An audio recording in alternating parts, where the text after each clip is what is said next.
తెలంగాణ పేద ప్రజలకు వైద్య సేవలు అందిస్తున్న నిమ్స్ ఆసుపత్రిని పరిరక్షించాలని తదుపరి డైరెక్టర్గా తెలంగాణకు చెందిన అర్హత కలిగిన దళిత అభ్యర్థిని నియమించాలని బహుజన లెఫ్ట్ ఫ్రంట్ ప్రభుత్వాన్ని డిమాండ్ చేసింది.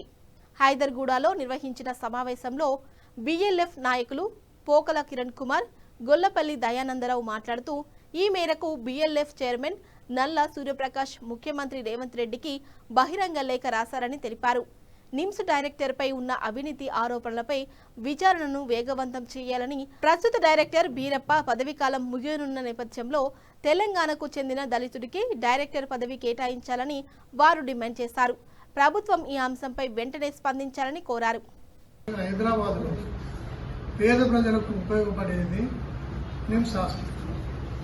కార్పొరేట్ హాస్పిటల్కు వెళ్ళలేని వాళ్ళంతా కూడా వైట్ కార్డు ఉంటే చాలు నిమ్స్ హాస్పిటల్లో వైద్యం చేసుకోవడానికి అవకాశం ఉంది. ఈ కొద్ది సంవత్సరాలుగా అటువంటి పేద ప్రజలకు వ్యతిరేకంగా పూర్తిగా హాస్పిటల్ను అవినీతిమయం చేసిండు ఉన్నటువంటి డైరెక్టర్ బీరప్ప గారు. కాబట్టి బీరప్ప గారి మీద మేము కొన్ని అవినీతి ఆరోపణలు చేస్తాం. ఆయన చేసినటువంటి తప్పుడు విధానాన్ని ఎత్తి చూపించడం జరిగింది. వాటి మీద ప్రభుత్వం విచారణ జరిపి చర్య తీసుకోవాలి. అదేవిధంగా ఆయన పీరియడ్ అయిపోతున్నప్పుడు ఒక సెర్చ్ కమిటీ వేయాలి. ఆ సెర్చ్ కమిటీ ఇప్పటిదాకా వేయలేదు, వేయాలి. అదేవిధంగా అర్హులైనటువంటి ఒక దళితుడికి ఆ అవకాశం ఇవ్వాలని మేము డిమాండ్ చేస్తూ ఉన్నాం. ప్రతి పనిలో ఆయన వాటా తీసుకుంటున్నటువంటి పరిస్థితి ఉంది. దీంట్లో ఈ కరపత్రంలో మెన్షన్ చేయడం జరిగింది. ఇప్పుడు నిర్మాణం జరుగుతున్న కొంత నిర్మాణం జరుగుతూ ఉంది.